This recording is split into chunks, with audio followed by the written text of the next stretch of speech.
Hi, my name is Tyler Hargis, and this is my Exam 5 Video 2 presentation.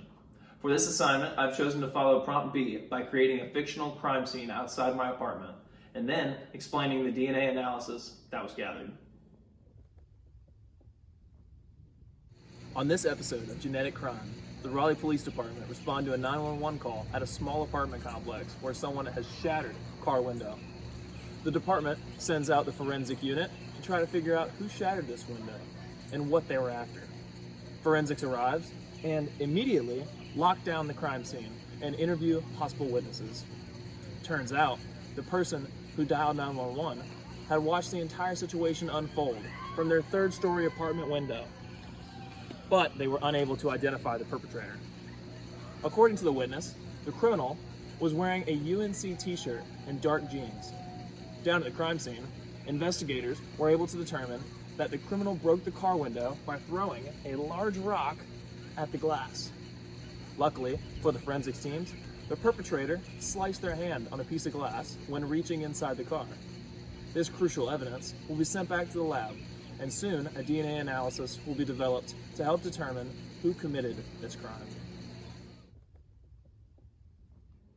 For the past week, the Raleigh Police Department has been working tirelessly and has been able to narrow the search down to 4 suspects, each of which was seen around the apartment complex on April 20th.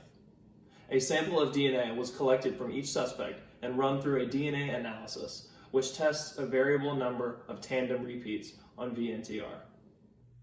Presented here is VNTR Locus 1, which shows the DNA samples from the 4 suspects as well as the witness who dialed 911 compared to the blood sample collected at the crime scene.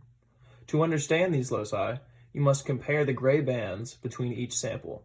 From this data, we can see that suspects 2 and 4 could possibly be related due to their matching bands, but we can't confirm this without VNTR2. This data also allows you to determine whose DNA sample matches the sample found at the crime scene. As you can see, suspects 1 and 3 have bands that match the criminal's blood sample. We won't know for sure who committed the crime until we look at the DNA sample on the second VNTR loci. Moving on to the second VNTR loci, you'll notice that suspects 2 and 4 again have a matching band, which can allow us to confidently say that they are related. It was later discovered that suspect 2 is actually the father of suspect 4. Next, we can see that suspects 1 and 2 have blood samples that match the blood sample found at the crime scene. Since suspect 1 gave DNA that matched the blood sample in both VNTR loci, we can determine that they are responsible for breaking the car window.